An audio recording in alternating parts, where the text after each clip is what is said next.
Welcome back. We are now going to look at a major theorem known as the Clausius inequality. It will be derived using the Carnot theorem. Actually, you can say that it is an extension of the Carnot theorem to any cycle. After Carnot theorem, we looked at the equality part and were able to derive a thermodynamic basis for temperature scales. Right. Now we are going to look at the inequality part. Before we do that, something about symbolism. Whenever we see this symbol less than or equal to in thermodynamics, you should remember Carnot's theorem, because this symbol we first came across when we said, Carnot said that the efficiency of a 2T engine will be less than or equal to that of a reversible 2T engine working between the same pair of temperatures. So that is this less than or equal to sign, and I tend to sketch the less than or equal to as two separate symbols, one below the other, because here the equal to pertains to the reversible case, whereas the less than pertains to the irreversible case. So just to be conscious of these two distinct possibilities, I have a habit of writing less than or equal to using two distinct symbols, because that way we are conscious that the equality part pertains to the reversible limit. Now what we are going to do is first state the Clausius inequality, then we will demonstrate it for a 2T heat engine, then we will prove that for a 3T machine, and then we will provide a general proof. That way we will be able to appreciate the general proof and we will be able to appreciate the Clausius inequality itself. Now what is Clausius inequality? The Clausius inequality considers a system, a closed system which executes a cycle. I am showing PV diagram, but you may consider any two appropriate thermodynamic properties, x1, x2. And since it is a cycle, we know that the initial and final state would be the same, and I am sketching any general cycle, partly quasi-static, partly non-quasi-static, it does not matter.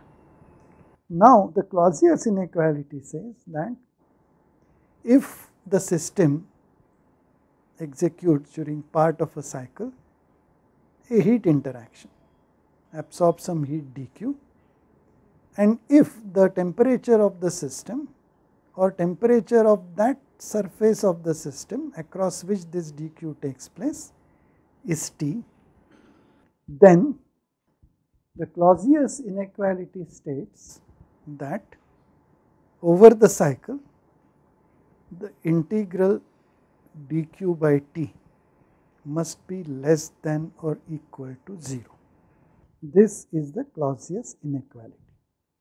Remember that it must be a cyclic process, the integration must be over a complete cycle, and that is why we represent it with an integral sign with a circle superposed on it. dq is the small amount of heat absorbed by the system during a small part of the cycle,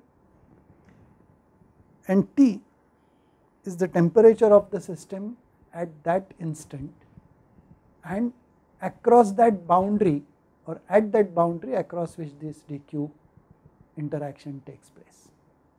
And of course this less than or equal to is the same sign that we have in the Carnot theorem. Equal to pertains to the reversible limit, less than is the otherwise general case. The next thing we do is to quickly see that this is indeed a consequence of the Carnot theorem by looking at the Carnot's efficiency inequality itself. Let us look at a Carnot engine, a reversible 2T heat engine. And let us look at a general 2T heat engine working between the same temperature levels. This is any engine, this is reversible engine. We know that the efficiency of this general engine will be less than or equal to efficiency of the reversible engine. Now, if the heat absorbed by the general engine is Q1, heat rejected is Q2, and the power output is W, the work done is W, then we can write this efficiency is 1 minus Q2 by Q1, which is actually by the definition W by Q1.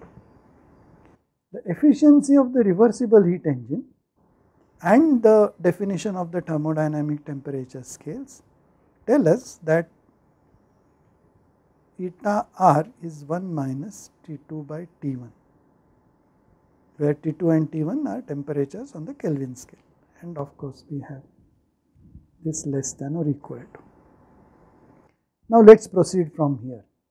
First thing we notice is that 1 is common on either side, so we end up with minus Q2 by Q1 is less than or equal to minus T2 by T1.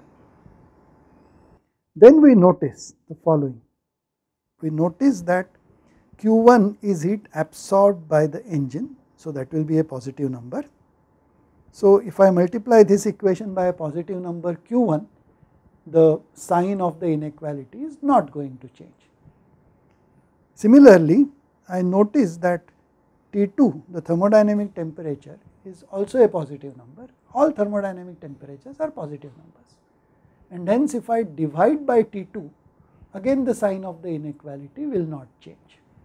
And hence what we do is multiply this equation by Q1 and divide this equation by T2, and we will get minus Q2 by T2 is less than or equal to minus Q1 by T1. Now transposing Q1 by T1 with a negative sign on the left hand side, we will get Q1 by T1 minus Q2 by T2 less than or equal to 0. Now notice here that Q1 is the heat absorbed by the engine from the reservoir at T1, it is a positive number, whereas our nomenclature is that Q2 is the heat rejected by the engine. If we write this in terms of heat absorbed for both these terms, I can write this as heat absorbed by the reservoir at T1 divided by T1 plus heat absorbed from the reservoir at T2, that will be minus Q2 divided by T2 is less than or equal to 0. Now this is also heat absorbed, this is also heat absorbed, it is rejected, so it is minus Q2 with this symbolism here, and hence we now see that the Clausius inequality is actually hidden inside the Carnot theorem inequality using thermodynamic temperature scale. This was the first step. In a while, we will derive and demonstrate the Clausius inequality for a 3T machine. Thank you.